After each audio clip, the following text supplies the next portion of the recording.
христианское поприще. Мы говорили, что такое поприще. Это путь, христианский путь. Путь, к которому мы призваны, как христиане. Не всегда легкий путь, но всегда благословленный путь. Аллилуйя. Вы помните, мы рассказывали о том, как Бог призвал Авраама. Так? И Бог призвал Авраама. Мы говорим, что Бог никого... Это привилегия. Авраам был не единственный человек, который жил в его время. Было много людей во всех народах. Но почему-то Бог выбрал Авраама. Именно благодаря выбору Бога на Авраама, на жизнь Авраама, поэтому еврейский народ благословен до сих пор. Кто из вас заметил, если вы столкнулись не просто с одним евреем, а несколькими евреями, вы обнаружите, что евреи – это специфический народ, народность. Что они благословленные люди. Кто заметил это?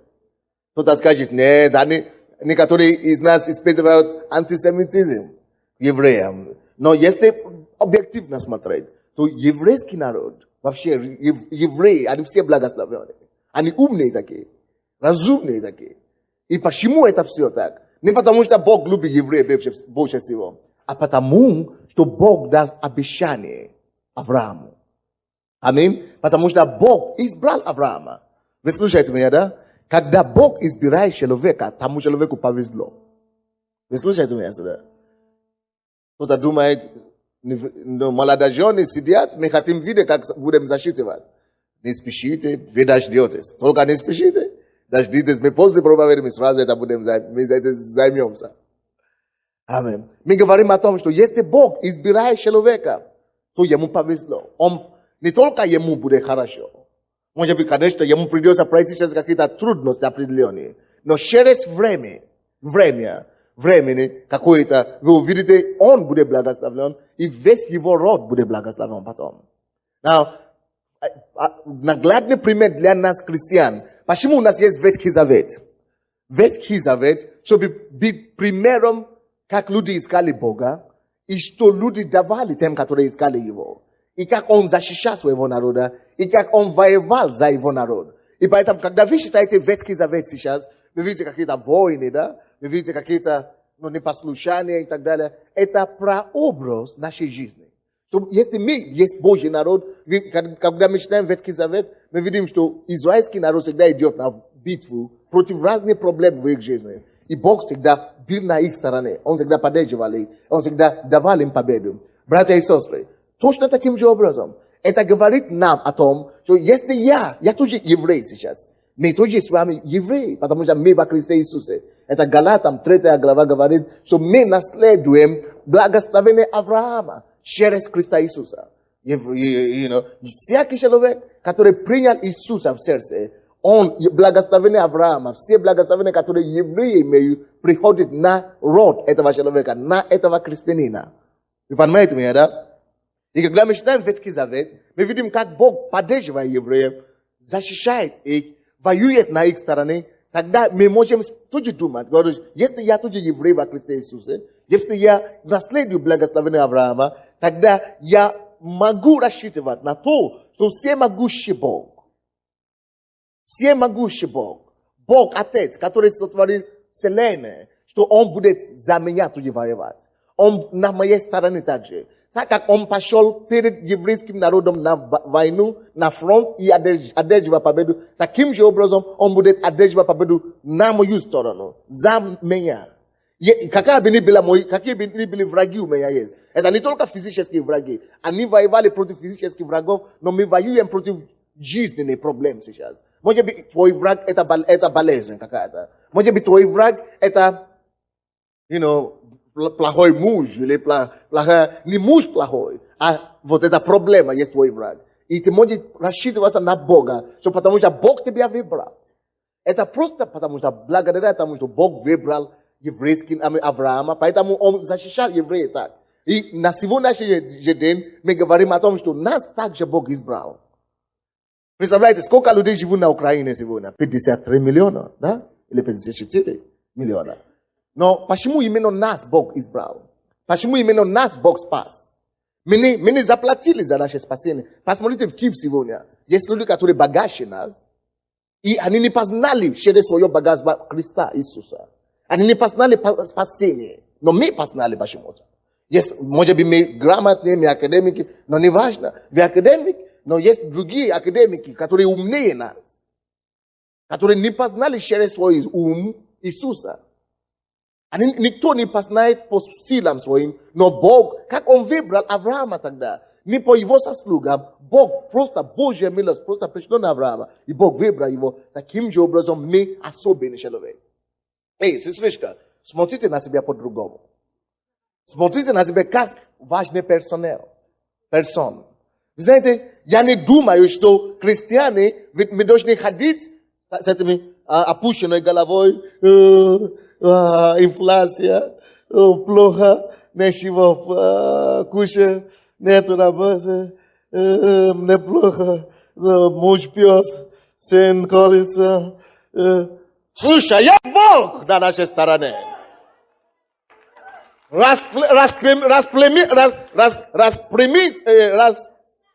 Распрям твои плечи. Поднимись, воспрямся, подними свою голову. Ходи с достоинством. Бог говорит, первое послание Петра, 2 глава, 9 стих, что мы род избранный. Мы особенный человек. Слушай, то, что Бог нас выбрал, это уже ставит нас на высшей ступени, чем кого бы то ни было. Я имею больше чувства достоинства, чем президента Клинтона. Чем любого человека. Почему? Потому что я знаю, что Бог во мне. Я избран Богом. Я омыт кровью Иисуса. Мое имя записано в книге жизни. Меня знают на небе. Меня знают в аду. Ангелы охраняют меня. И ты хочешь говорить, что я не важный? То же самое с вами. Давайте откроем 1 Петра, 2 глава. 1 Петра. Это серьезно. Это звучит смешно, но это на самом деле. Слушай, но кто пережил спасение? Спасение по-настоящему. Кто знает, что он спасен? Слушай, но посмотрите, какое это блаженство быть спасенным, да? Чем мы это искупили? Чем мы это купили? Чем мы заслужили это? Ничем. Какой мир, какая радость, какое удовлетворение в Боге. Слушай, разве это не достаточно доказательство тебе, что ты не просто какой-то попрошайка, ты не проходимец. Ты слишком важный персон. Бог, сам Бог, который создал небо и землю, Он знает тебя по имени. Он выбрал тебя, Он предпочитал тебя над другими твоими ровесниками. Вы знаете, обычно, когда мы знаем людей, важных людей, мы гордимся этим.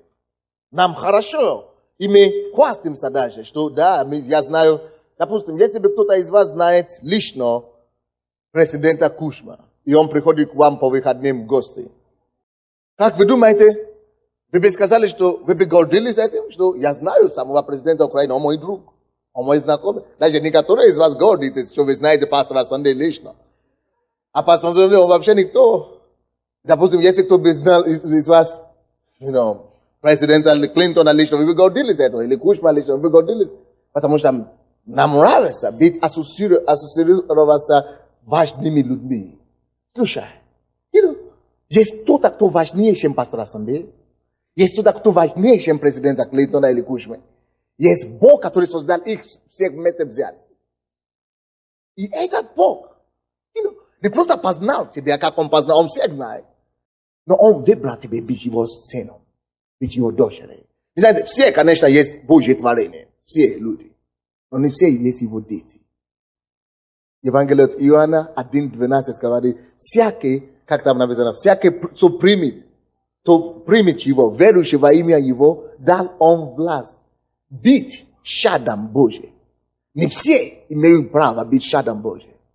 Иоанна 1:12, Бог дает человеку власть быть Его детем, чадом, только после того, как он принимает Иисуса сознательно, когда он возрождается. Так что Бог выбрал тебя, чтобы ты был возрожден. Он знает тебя по имени. Перестань думать так о себе. Перестань так низко смотреть на себя. Это реально. Я говорю, если бы мы знали президента лично, мы бы говорили, что я его личный друг, он наш семейный друг. Но, слушай, сам Бог знает. Небо приходит в attention, как это, в готовность, в строй, в боевой, это самое, как бы, кто служил в армии, как это называется? Не боевой. Когда человек, начальник проходит, командир проходит, все солдаты так говорят. Дает честь. Когда ты приходишь в молитве, все небо дает тебе честь. Так что ты важный. Ты важный. Давайте посмотрим 1 Петра 2:9, который я сказал. 1 Петра 2:9. Но вы, род избранный. Слушай, как тебя зовут? Анатолий? Наталья? Лариса? Светлана? Написано, ты.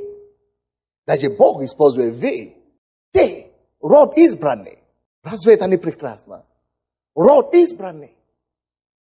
Поэтому я привел вам пример из жизни этого Авраама. Что благодаря тому, что Бог избрал и выбрал Авраама, Он благословил его весь род. Он говорит, что я благословлю род твой. То был в прошлый раз. В прошлое воскресенье. Я об этом проповедовал. Если Бог выбирает кого-то, Он говорит, что я сделаю твой род великим. И из-за того, что Бог выбрал одного Авраама, посмотрите, как весь его род, еврейский род, и нас благословил. И я говорю о том, что даже если ты умрешь, и твои родственники, твои дети не придут к Богу, неверующие, все равно Бог будет исполнять это слово. Все равно они покаются. Либо при твоей жизни, или после твоей жизни. Все равно Бог исполнит свое слово и сделает так, что не важно, какие у тебя предки. Никто, забитые, или бедные, или вообще, тюремщики, преступники. Но потому, что ты избран Богом, а у тебя пойдет изменение коренное в твоем роде. И вы будете только подниматься. И это благословение останется навсегда. По-любому. Только если ты не будешь служить Богу. Потому что мы видим это с примера Ветхого Завета. И даже если тебя убил, я привел пример пятидесятников, которые расстреливались. И баптистов. Вы знаете, в советских времен, советской власти, они просто игнали, они были верующими. Я говорю, когда все начали переживать депрессию, экономические проблемы, пятидесятники и баптисты, они хорошо живут. Средний, их член церкви, в среднем на 2 человека есть машина в церкви, их церковь. Просто баптисты, пятидесятники, просто вроде бы они такие забиты, их не принимали в институтах, их не принимали, даже их ругали в школах, их дети, оскорбляли везде. Но Бог скажет свое слово. Если Бог и Божье благословение уже на тебя, даже твои дети не смогут избежать от этого. Посмотрите израильский народ. Они уходили от Бога. Они хотели уйти с Божьей пути. Но Бог все равно, потому что Он говорит, потому что я дал слово Аврааму. Потому что я есть Бог Авраама, Исаака и Якова. Поэтому я возвращаю вас домой. Поэтому я посылаю вам пророка, чтобы перенаправить вас. Потому что Он дал свое слово. И Бог не может измениться. И Бог не может изменить себя из-за того, что ты не верный. Даже когда мы не верны, Он бывает верный. Вот, Он здесь говорит. Вы, род избранный. Слушай, брат и сестра, пойми это, что это правда. Кто из вас знает Слово Божье? Что это есть Слово Божье, Библия? Вы знаете, что здесь написано правда? Почему бы нам не поверить в это? Бог сам говорит, ты род избранный.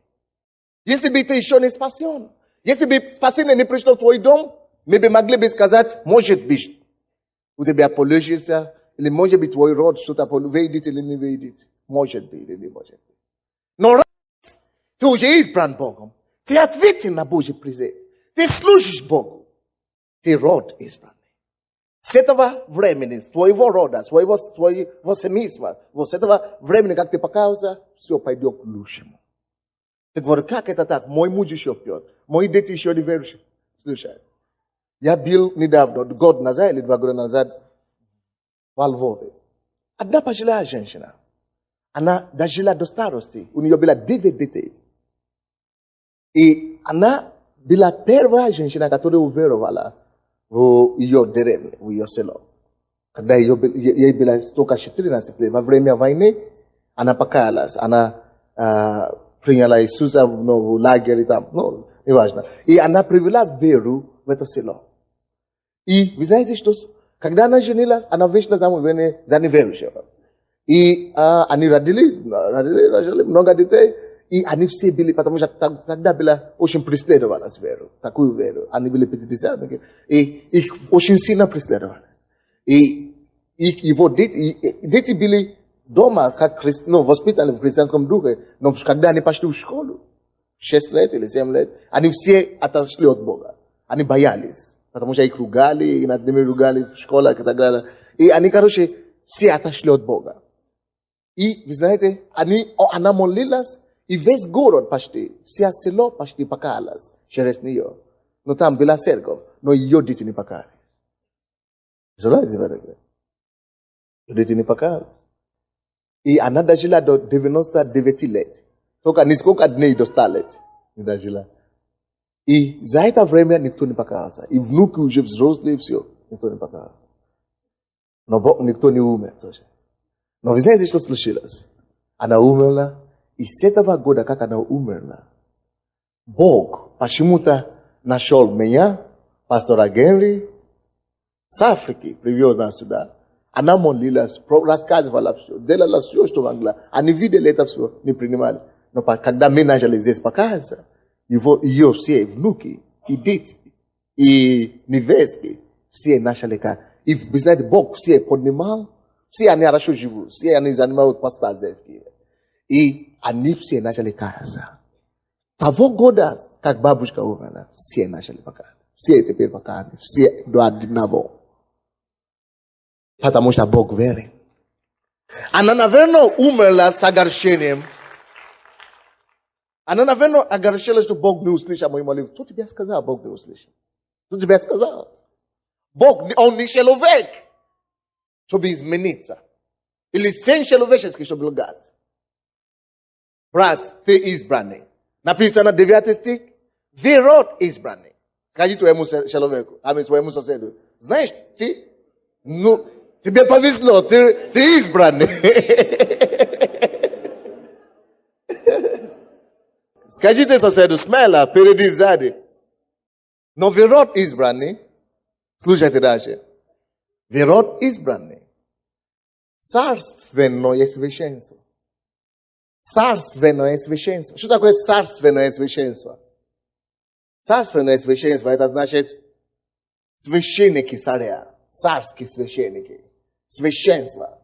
Мы род избранный, чтобы жить и быть образцом святости. Чтобы жить и быть образцом священника. Чтобы быть образцом праведного образа жизни. Чтобы стоять между людьми и говорить между людьми и Богом. Чтобы предоставлять интерес людей Богу. Чтобы говорить слово Господне людям. Мы не просто избранные, но чтобы творить добрые дела. Вы когда-нибудь видели настоящие верующие, люди, которые Бог избрал, настоящие христиане, чтобы они были недобрые? Не бывает. Настоящие люди, которые избраны Богом, они не могут быть злые такие. Они любят все. У них добрая душа, доброе сердце. С ними приятно быть. Слушай, с ними хорошо быть, приятно быть. И так красиво жить с ними. Люди, которые избраны Богом, они царственное священство. У них святость, которые они приносят святость в жизнь других. И они священники, они молятся за других. Что такое священник? Священник – это тот, который стоит между Богом и человеком, и народом. И который возносит нужды народа к Богу. И возносит слово Господа народу. Показывает людям Богу.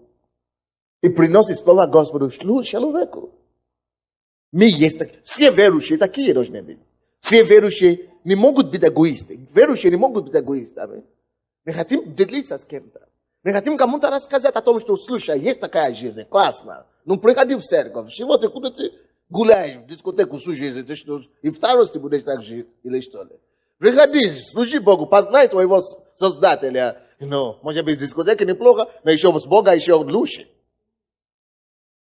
Поэтому, то есть, когда ты верующий, ты хочешь всем рассказать, чтобы они пережили эту радость, которую ты знаешь. То есть, мы род избранный, во-первых, и никогда не забудьте это. Я хочу, чтобы вы даже запомнили это местописание. 1 Петра 2:9. Мы род избранный. Ты слишком оригинальный. Знаете, когда я учился в университете, да, я занимался спортом таким. Оказывается, что девушки, я тогда не была еще 19-20 лет, я не очень-то знал это. Но когда я начал заниматься боксом, я был таким структуристом почти. Оказывается, девушки очень нравятся это. И я был верующим, единственным в университете, где 16 тысяч студентов. И эти девушки начали, вы знаете, тогда никто не боится Бога и так далее. И люди начали ходить за мной, потому что я занимался спортом. И знаете, что меня спасло? Я знал это Слово Божие. Я знал, даже если я буду гулять с кем-то, я гулять с кем-то, даже если я буду встречаться с кем-то, только неверующий. Никакая неверующая девушка не достойна меня. Потому что я род избранный. Ты можешь выглядеть прекрасно, внешне, ты можешь иметь длинные ноги, как у курицы.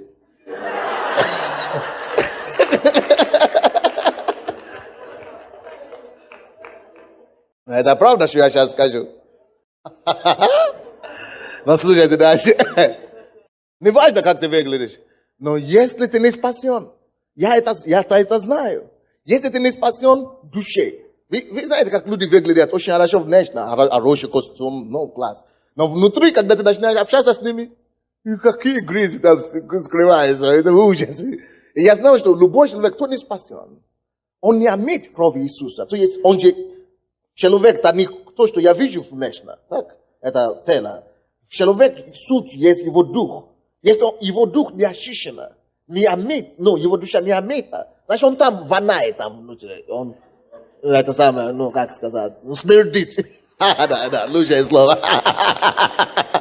Значит, он там смердит внутри. И я это знаю. И я всегда говорю девушке, они говорят, ты что ты? Почему? Давай развлекаемся или что-нибудь. Я говорю, нет, я не могу, девушка. Я верующий, я читаю Библию. Ты что, запрещено, ты такой здоровый, нормальный. Говорю, слушай, даже если я хочу иметь подругу или жену, только не из вас. Я говорю, почему? Слушай, я, конечно, не хотел обижать, я им это не говорил, но... Но знал, да? Я говорю, нет, девушка, нет, ничего. Но я не уважаю таких девушек вообще. Почему? Потому что я знал, кто я есть. Братья, важно, чтобы вы знали, кто вы есть. И не важно, с кем я встречаюсь сегодня. Я встречаюсь с многими людьми, депутатами, бизнесменами. Даже некоторые представители государства. Я никогда не бываю в смущении.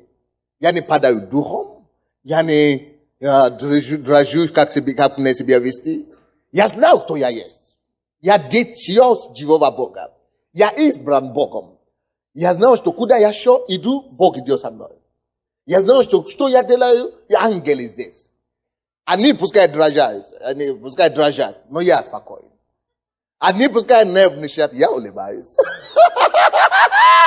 Разве это не классно?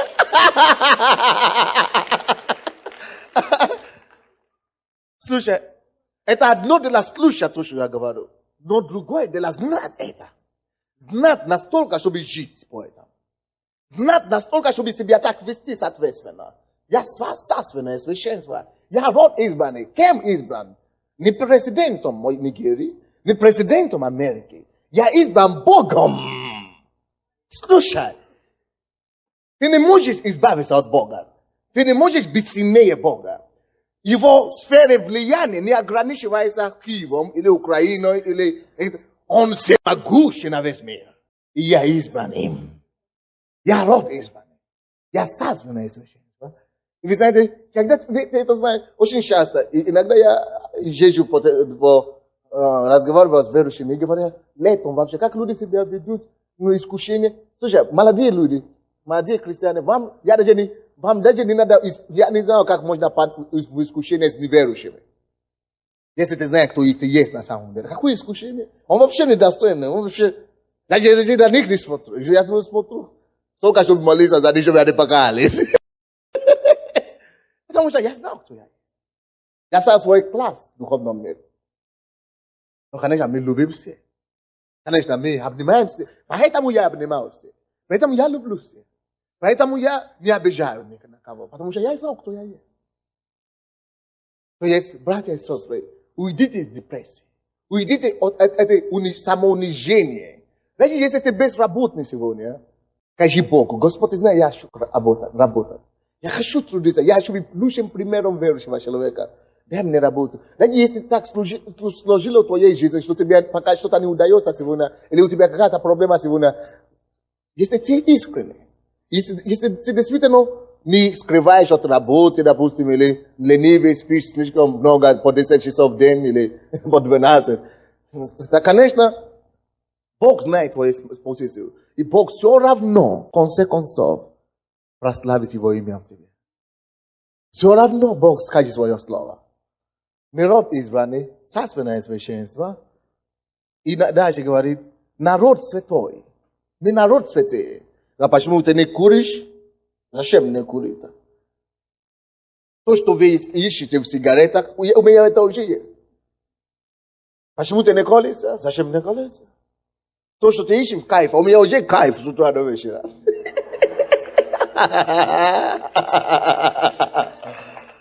То, что ты ищешь вино, алкоголь и так далее. Зачем? Наоборот, мне плохо, когда если я буду пить. Потому что у меня уже есть внутри удовлетворение. Потому что это дается мне Богом. Поэтому я святой народ, я веду святой образ жизни. Аминь. Слава Богу. Мы такие должны быть. Потому что мы избраны Богом. Мы знаем Бога. Мы представляем Божий интерес здесь на земле. Мы позволяем Его жизнь явиться через нас. Наша жизнь демонстрирует, какой Бог есть. Когда люди смотрят на нас, они понимают, что вот такой Бог есть. Бог должен быть такой. И мы позволяем Его характер явиться через нас. Вот. Люди взяты в удел. Братья, мы есть люди взяты в удел. Мы посланники Божьи. Мы Божьи амбассадор. Мы Божьи посланники. Мы Божьи послы. То есть мы взяты в удел. Мы бизнес у Божьи. Мы в миссии. Мы люди с миссией. Аминь. И поэтому Бог, короче, мы вернемся в нашу проповедь. Христианское поприще. Бог избрал Авраама. Как пример, какой будет христианское хождение и поприще. И когда Бог избрал его, мы уже смотрели это прошлое воскресенье, он зашел с дороги, потому что наступил голод. Проблема возникла. То есть, у нас это тоже будет. Не думаешь, что я христианин, у меня будет только все гладко и гладко. Нет, ты еще живешь в этом мире. Это когда мы будем на небе, тогда все будет хорошо, без проблем. Но тут всегда будут проблемы, испытания какие-то. Но в испытаниях мы не убегаем от испытания в мир. Потому что в миру еще будет хуже, больше испытаний. Но это то, что делал Авраам. Что он сделал? Он убежал от Божьих поприща, от Божьего поприща в Египет. А Египет это образец мира. Ну, неверующий мир. Они без Бога живут. Потому что в Египте было богатство. Давайте вернемся в Бытие. 12 главу. Бытие 12. Когда ты избран Богом, есть некоторые вещи, которые ты не можешь себе позволить делать. Вы слушаете меня? Когда ты избран Богом, есть некоторые вещи, которые ты не можешь себе позволить делать. Допустим, отойти в Египет. То есть делать те вещи, которые ты знаешь, что они против Слова Божьего. Выйти за неверующего, допустим. Или жениться на неверующего. Или пить и курить и гулять, допустим. Это отступление в Египет. Вы знаете, это мы не можем себе позволить. Допустим, но Авраам, наверное, не знал это в это время. И потому что было богатство в Египте, он думал, здесь я умираю от голода, давайте я уйду с Божьей пути и пойду там, туда зарабатывать. И вы знаете, давайте посмотрим 14 стиха 12 главы. 12 глава Бытие, 14 стиха. Действительно, он нашел богатство в Египте. Он нашел богатство по-настоящему. Но зато он потерял все остальное, что у него было. Он потерял мир, потерял радость, потерял покой. Давайте посмотрим, 14 стиха.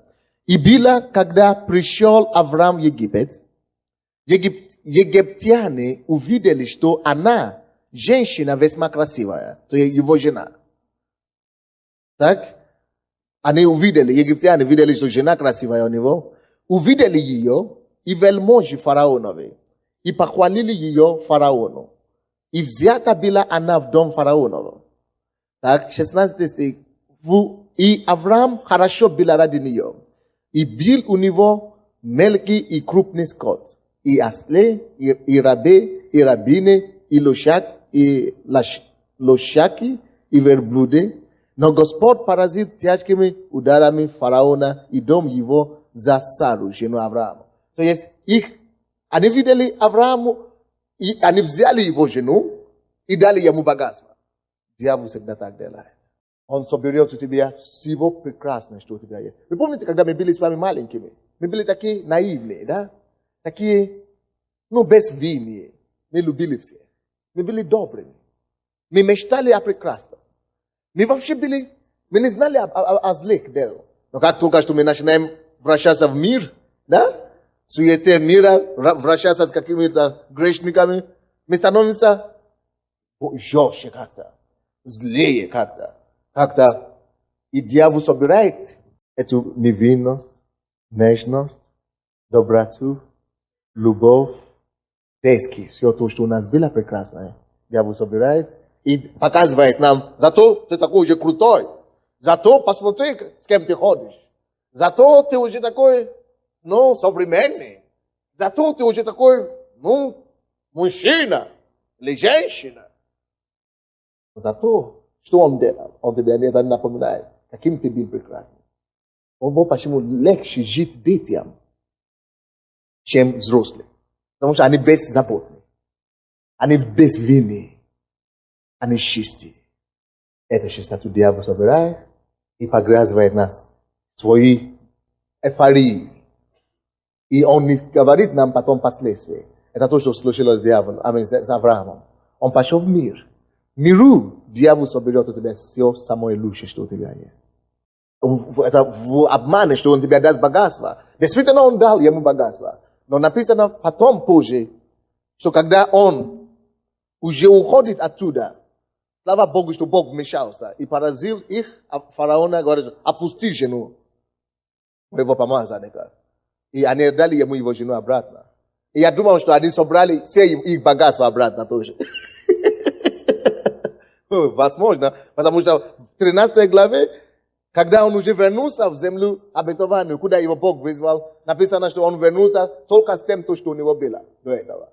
То есть, первый стих говорит, и поднялся Авраам из Египта, сам и жена его, и все, что у него было, и Лот с ним на юг. Я думал, что, потому что раньше у него была его жена, Сара, Лот, и некоторые вещи. Он пошел в Египет вместе с ними. В Египет у него было все богатство. Но когда он уже вернулся из Египта, он имел Лот тоже. Имел жену и все то, что у него было. Конечно, тут это слово «было» нам не объясняется. Это то, что у него было до Египта, или то, что у него было в Египте. Но не имеет значения. Мы знаем, что когда люди идут к дьяволу, дьявол собирает самое лучшее. Даже то, что он дает тебе сначала, он потом собирает. Аминь. Поэтому я склонна думать, что здесь имеется в виду именно то, что у него было до Египта, чем только он вернулся. Остальное дьявол уже собрал то, что он дал ему в Египте. Аминь. Но, слушайте, всякое бывает, что я хочу говорить этим? В христианском поприще бывает падение и всякое бывает. Ты знаешь, что это плохо, ты знаешь, что это грех, но ты не мог удержаться, допустим. Каждый из нас грешит почти каждый день. Правильно? И мы грешим, но заметьте себя 13 глава. Написано, и поднялся Авраам из Египта. Он упал. Раньше, в 12 главе, 10 стихе, написано, что он не сошел в Египет, он отпал в Египет. Но сейчас, первый стих, 13 главе, написано, он поднялся. Слушай, братья и сестры, в христианском поприще не думай, что ты никогда не столкнешься. Спотыкаться каждый может. И каждый может упасть. Но самое главное, не оставаться в лежащем положении. Даже если ты упадешь, самое главное, суметь собраться и подняться. Потому что никто из нас не имеет права остаться лежащим, пока мы не увидим Иисуса Христа. Помните, только побеждающий наследует Царство Небесное. Только тот, который живет с Богом до конца, наследует Царство Небесное. Поэтому, может быть, Бог уже тебя исцелил от наркотиков. И через какой-то полгода ты видишь свои старые друзей и говоришь, о, Боже мой, давай. Я, наверное, что-то потерял. Почему-то я думал, что уже не тянет, а тут еще тянет. И на тебе на колеса. А потом, вы знаете, что дьявол начинает тебе говорить? Видишь, ты уже сорвался. Тебе уже в церкви не поймут. Ты как это тебе должно быть стыдно. Не вернись больше. Как это ты пойдешь в церковь? Ты уже такой грешный, Бог тебя уже не примет. И таким образом дьявол уводит людей навсегда в ад. Вы понимаете меня? Навсегда в ад. Но Бог наоборот, если Он тебя любил, когда ты вообще не был верующим. Если Он тебя простил, когда у тебя куча было, столько грехов. Тем более сейчас, когда ты только один раз упал. Тем более сейчас еще проще тебя прощать. Но дьявол тебе скажет, нет, ты такой плохой, ты подвел Бога так сильно. Бог тебя никогда уже не простит. Не приди больше в церковь. Уйди. Потому что дьявол знает, если ты умрешь без Бога, ты все. Пропадешь. Не только здесь, на этой земле, но вообще вечно в ад. Поэтому самое главное не упасть, а самое главное суметь встать и продолжать идти. Вот. Авраам, он, в чем его победа? Он не то, и когда он упал, он смог собраться. Он поднялся и продолжал идти. И слушай, некоторые говорят, а если я уже упал один раз, может быть, Бог уже не исполнит того, что Он имеет для меня.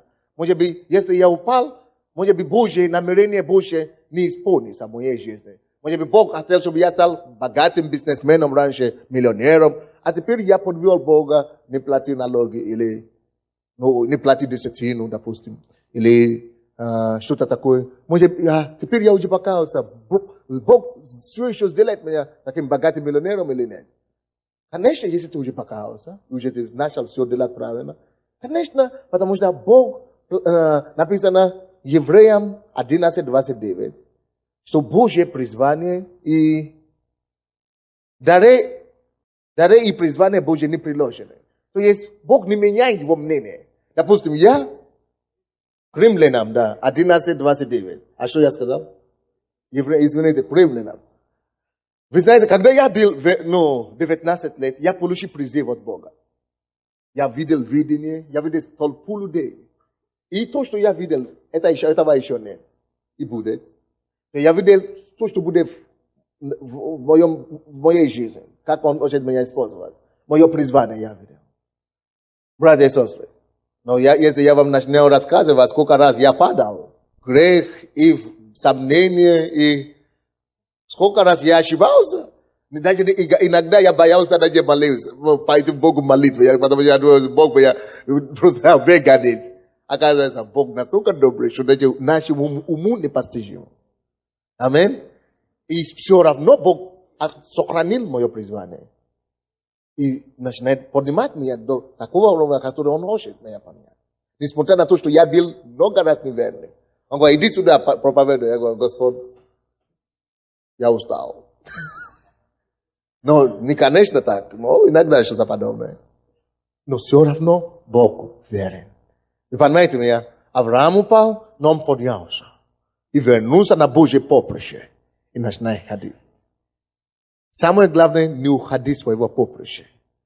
Христианское поприще. Давайте посмотрим 13 главу, пожалуйста.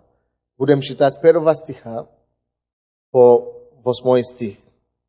И поднялся Авраам из Египта, сам и жена его, и все, что у него было, и Лот с ним на юг. И бил Авраам очень богат, скотом и серебром и золотом. Алло, слушайте. Благодаря тому, что Авраам, он поднялся из Египта, отошел из его греха, от его отступничества, он вернулся на Божье призвание. Второй стих говорит нам, там, куда его Бог призвал, он стал богатым, скотом и всем богатством. Бог все равно не обиделся на него, что, на тебе, Авраам, ты упал, тогда все, ты уже будешь ходить голодным. Нет. Наоборот, когда он вернулся из Египта, Бог сделал так, чтобы этот голод, который у него был, в том городе, чтобы голод уже исчез. И вместо голода уже было процветание в том городе. Представляете себе такое? То есть Бог ждал его и благословил его еще больше. Он не такой, как мы. Слава Господу. И так, дальше. И 5 стих. И у Лота, это его племянник, который был с ним, и у Лота, который ходил с Авраамом, также был мелкий и крупный скот, и шатры. И непоместительна была земля для них. Непоместительна была земля для них, чтобы жить вместе. Ибо имущество их было так велико, что они не могли жить вместе. Вы знаете, вы поняли, о чем речь идет здесь, да? То есть, они были, как вам сказать, пастухами.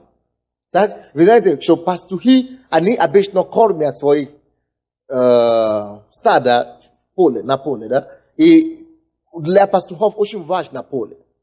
Но у них было, у Авраама было столько скот, сколько стада. И у его племянника тоже, Лота тоже было столько благословений, что не помешалось уже место для них обоих. Братья и сестры, особенно если вы бизнесмены, либо муж и жена, либо отдельные бизнесмены, когда вы ходите с Богом, разные будет. И падение, и понятие. Но если вы будете ходить по Божьей поприще, наступит такое время, когда будет столько денег, столько благословения, то если ты не будешь осторожен, ты не будешь знать, что делать с ними. Но, короче, особенно эта проблема возникает у партнеров. Как будто Авраам и Лот, они были партнерами. Они работали вместе. Держали один счет, как бы, да? Они имели одно хозяйство. Но Бог благословил столько много. Каждый знал свои деньги, свои хозяйства. Но было столько много, что написано, не поместилось. Они не поместилось на той земле. То есть, было уже слишком мало для них. И что они должны были делать? И что они делали дальше? Здесь очень хороший урок для бизнесменов. Или для людей, которые занимаются что-то подобное. Так, 7 стих. И был спор. Видите? И был спор. Когда у них не было денег, они не спорили между собой. Муж и жена, вы понимаете, о чем я говорю? Или друзья какие-то. Когда все были, одинаковые, ничего не было, все были хорошие друзья такие. Верные. Но как только что много богатства пошло, начался спор. И был спор между пастухами скота Авраамова и между пастухами скота Лотова.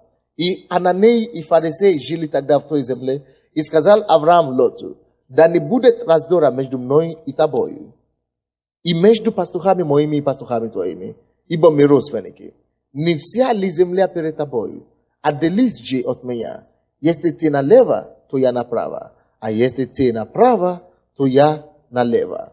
И Лот возвел уши свои и увидел всю окрестность иудейскую, что она, прежде нежели истребил Господь Содом и Гоморру, вся до сирога орошалась водою, как сад Господень, как земля египетская. И избрал себе Лот всю окрестность иудейскую, и двинулся Лот к востоку, и отделились они друг от друга. Авраам стал жить на земле Анаянской, а Лот стал жить в города окрестности и раскинул шатры до Содома. О чем речь здесь? Короче, когда у них появился спор, из-за много богатства, они начали драться, это мое. У них уже много чего есть. Вместо, чтобы сказать, хорошо, какая мне разница? Если тебе даже чуть-чуть получше, чем я здесь, я не обижаюсь. Лот и пастухи Лота, и слуги Лота, и слуги Авраама, они начали драться между собой. И здесь очень внимательно послушайте, что я сейчас хочу сказать. И потому что это относится не только к бизнесу, но ко всей области нашей жизни. Мы видим правильное отношение и неправильное отношение. Авраам был старшим. И по законам евреев, младшие всегда посчитают старшего. Ну, вообще, по закону Запада, в Африке то же самое. Если дети должны уважать родителей очень сильно. И вообще, младшие братья и так далее должны уважать старшие. То есть, тут это племянник. Это благодаря Аврааму, Лот, племянник его получил это богатство. Если бы не был Авраама вообще, он бы ничего не имел, он бы вообще не состоялся. Но благодаря тому, что Бог благословил Авраама, он тоже получил благословение, потому что он жил с ним. Но теперь, когда уже появилась такая ситуация, что нужно что-то решить, Авраам ждал, чтобы Лот, как его младший брат, и как племянник, и как человек, который признательный ему, что благодаря тебе я все равно это получил. Если бы не ты, я бы не получил раньше. У Лота было неправильное отношение к богатству. Братья и сестры, если мы избраны Богом, мы не останемся на всю жизнь вот такими незначительными, бедными и так далее. Вечно не будет так. Если вы добросовестны, вы работаете, вы трудитесь, и вы стремитесь вперед, Бог не пренебрегает таких людей. Он поднимет нас однажды. Но Лот, он не имел правильное сердце. И важно, чтобы у нас было правильное сердце. Что Лот делал? Лот упорся на свое. Нет, я должен кормить свои скота. Нет, мое стадо должно получить все. Нет. Хорошо, вы знаете, что Авраам, он был старший. И он знал свои права. Он знал, что по праву он должен избрать. Он должен выбрать землю и площадь. Он должен требовать, что, слушай, я вообще тебя могу выгнать. Но что он сделал? У него было правильное сердце. У меня столько у меня есть, что за это я с тобой, мой племянник, не будет драться. Я прошу тебе, Лот, посмотри всю землю, которая у нас есть. Посмотри все богатство и выбери себе, сколько хочешь. И когда ты выберешь себе, я остану и возьму. Мало кто может это делать. Это умение уступать и быть вторым, чтобы избежать конфликта. То сколько из нас имеет много проблем в семье, только потому что мы не умеем уступать и быть вторым. Хотя Авраам, он имел право на то, чтобы быть первым. Чтобы говорить, что нет, это я, это мое. Он имел на это право, он был старший. Это благодаря ему племянник Лот имел все. Но он имеет правильное сердце. Нет, я не буду драться. Не за кусочки хлеба. Нет, я не буду драться. Но. Я знаю, кто я есть. Бог мне дал это. И он еще мне даст, если надо. И больше даст, если надо. Еще он сказал, говорит, что я уступлю. Я должен быть первым. Но я готов быть вторым. Слушай, можешь ли ты быть вторым? Научен ли ты быть вторым? Способен ли ты быть вторым в семейных конфликтах? Разбирательства между братьями. Способен ли ты быть вторым? Вот, чтобы сказать, ты выбери сначала. Выбери себе, что хочешь. Братья, особенно в семьях, если мы не будем уметь и иметь это душевное благословение или качество, чтобы уступать и позволить кому-то быть первым, и чтобы мы сами быть вторым, у нас всегда будут конфликты. Постоянно будут конфликты. Конечно, я не говорю, я не говорю обо всем, что во всем только дай. Нет. Я говорю о вещах, когда ты можешь обойтись. Не дерись за последний кусочек, что это примитивно очень. Это очень низко смотрится. Но когда ты понимаешь, кто ты есть на самом деле, ты знаешь, что Бог мне дал это богатство. Бог мне это даст. Тоже обратно.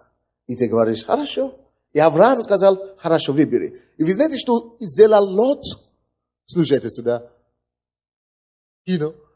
Он избрал все. Он собрал все. Я говорю, слава Богу, что это не был я. Я бы его расстрелил, наверное. Не, я бы это не сделал, конечно. Я верующий здесь. Но, хороший. Послушайте, что сделал Авраам? Может быть, он тоже чувствовал так. Он обратился к Богу. Хорошо. Ты собрал, Бог разберется. И давайте посмотрим, что случилось. Он избирал то, что Лот избрал, это было как земля, как рай. Он все собрал. Давайте посмотрим, что случилось. 14 стих. И сказал Господь Аврааму, после того, как Лот отделился от него, что Бог сказал Аврааму, возведи очи твои из места, на котором ты теперь, посмотри к северу, и к югу, и к востоку, и к западу, ибо всю землю, которую ты видишь, тебе дам я, и потомству твоему навеки. И сделаю потомство твое, как песок земли. Если ты можешь сосчитать песок земли, то и потомство твое сочтено будет. Стань, пройди по земле сей, и в долготу и в широту ее, ибо я тебе дам ее. И двинул Авраам шатер, и пошел, и поселился у Дубравы, Мамре, что в Хевроне, и создал там жертвенник Господа. Что случилось? Бог, то, что никто не видел.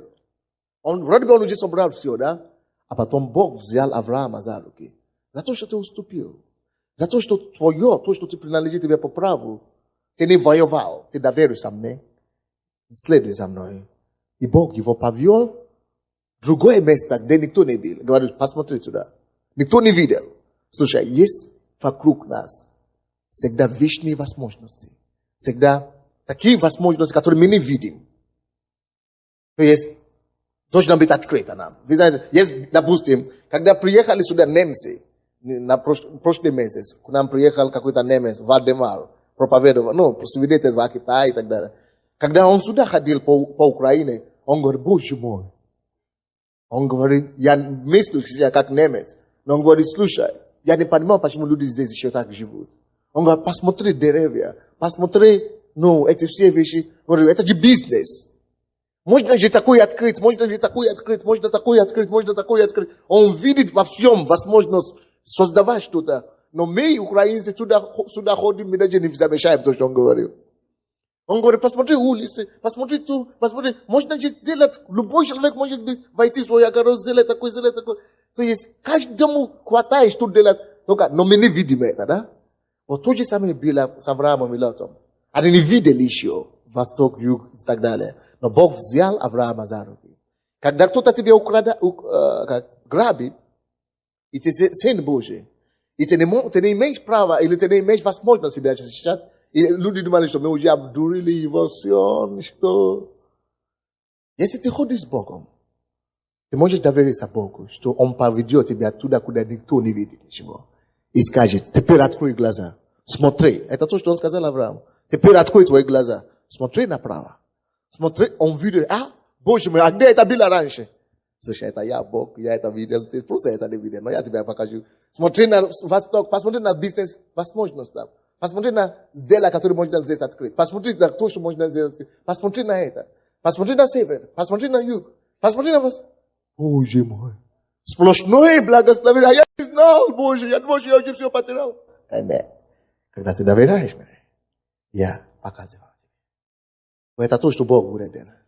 Когда мы ходим с Ним и не деремся сердцем за богатство, может быть. Бог тебе может дать богатство. Но другой вопрос.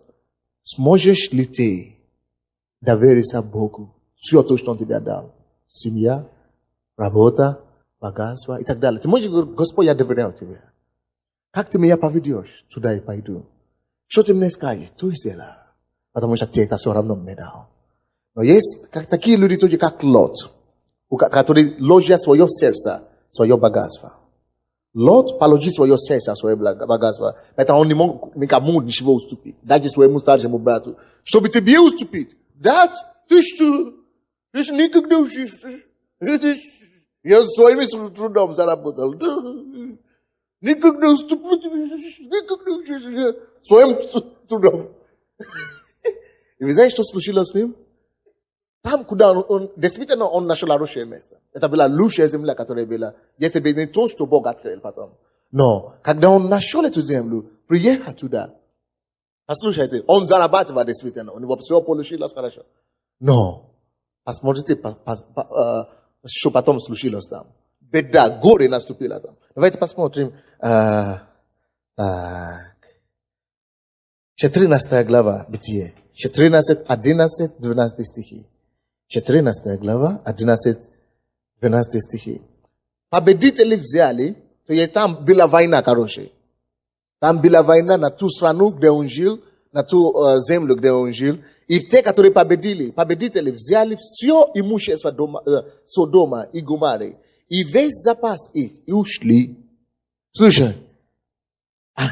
Они взяли все богатство, все имущество и ушли. И 12 стих, послушай.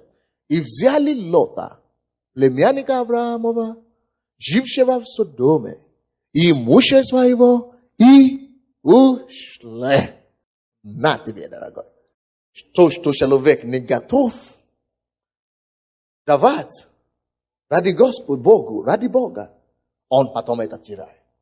Он должен быть старшему брату уступить, просто чуть-чуть, просто поделиться с ним на два. Говорит, нет, никогда в жизни. Я?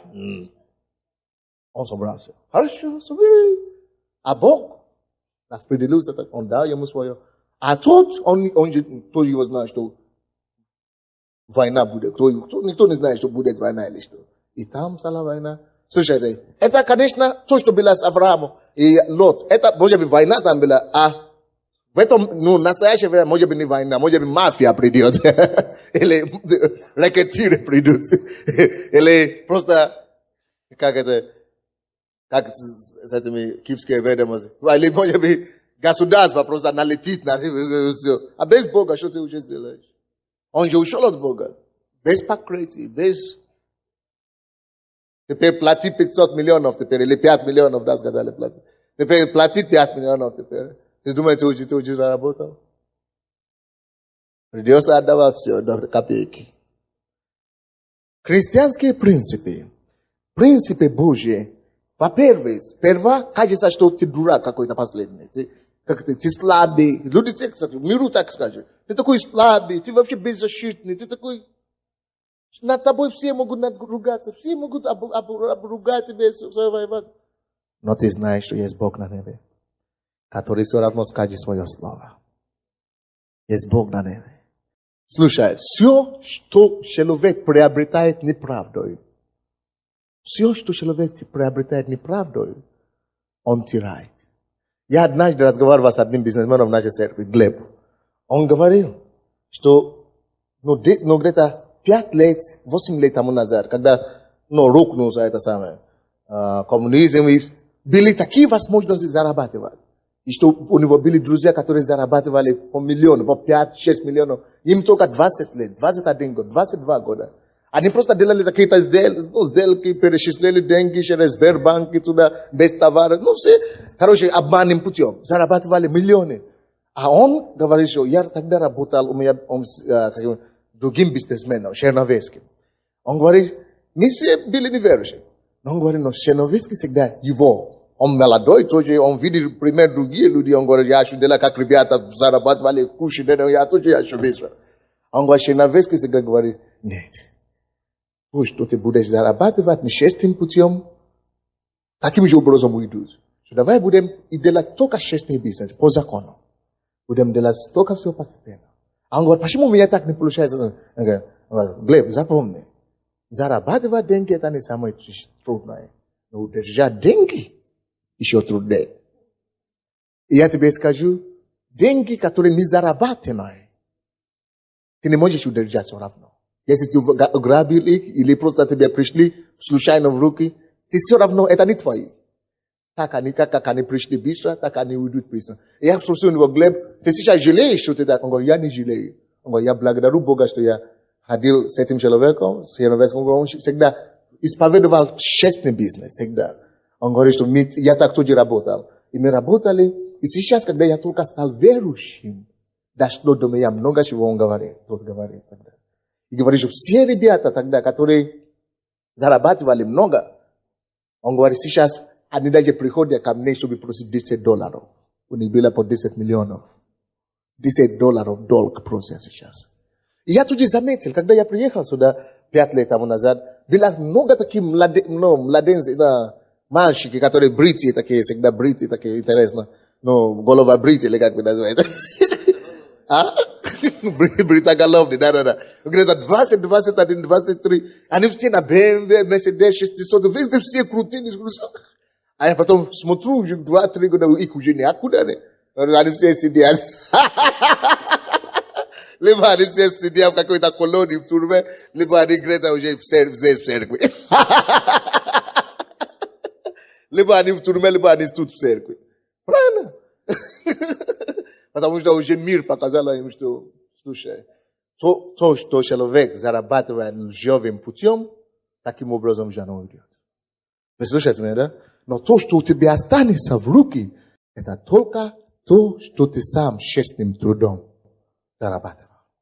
Аминь.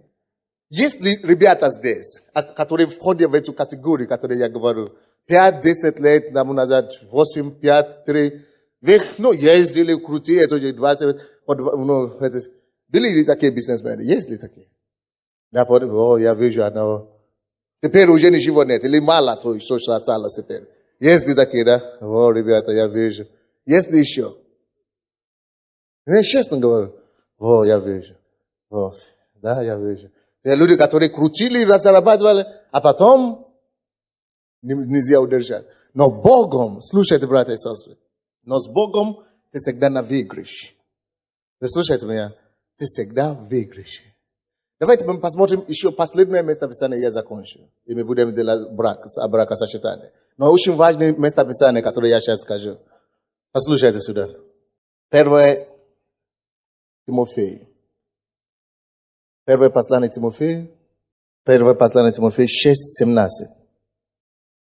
Я буду потом попросить некоторые люди рассказать свидетельство свое.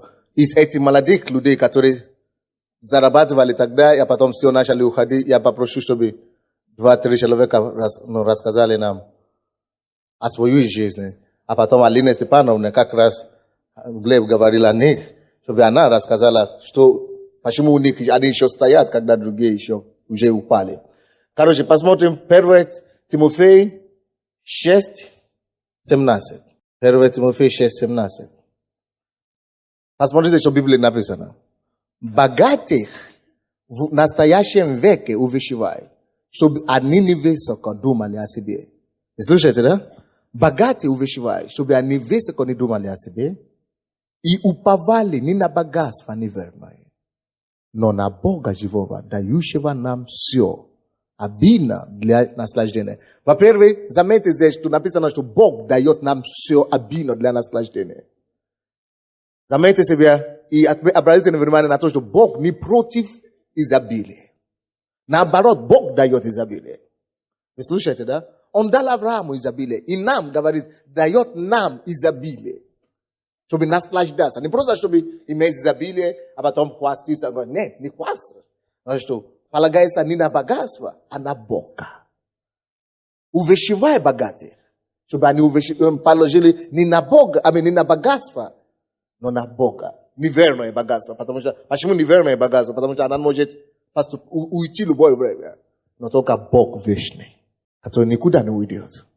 Поэтому полагайте, увещевай, чтобы полагаться. Но вы знаете, что есть тоже не богатые люди, но которые все равно их сердце в богатстве. Ничего не имеет. Ты видишь человека? Он вообще ничего не имеет. Еле-еле месяц находит $100. А он? Такой. Но на самом деле, люди, которые что-то имеют, они скромные. Они знают Бога, что благодаря Богу они это получили. И они полагаются на Бога, не на неверное богатство. И потому что Бог дает всем нам, чтобы наслаждаться. Поэтому, братья и сестры, многие из нас, я помолюсь для нас сегодня. Я буду молиться за этих бизнесменов, которые бизнес упал. Может быть, благодаря тому, что вы вступили в Египет или что-то. Или вообще за любого человека, который был как-то высоко раньше, сейчас внизу. Или вообще вы отступали как-то, теперь вы вернулись в Божье поприще. Я буду молиться за всех, чтобы Бог доверил нам. Но слушай, когда Бог тебе доверит хорошую работу, хороший бизнес, хорошие деньги, будешь ли ты верен Богу? Или ты будешь только полагаться на Бога, на работу и на деньги, никогда до Бога, я так занят, никогда. Ага. Знаешь, что Бог еще не умер. Он дает, он может собрать уже. Аминь. Давайте преклоним нашу голову.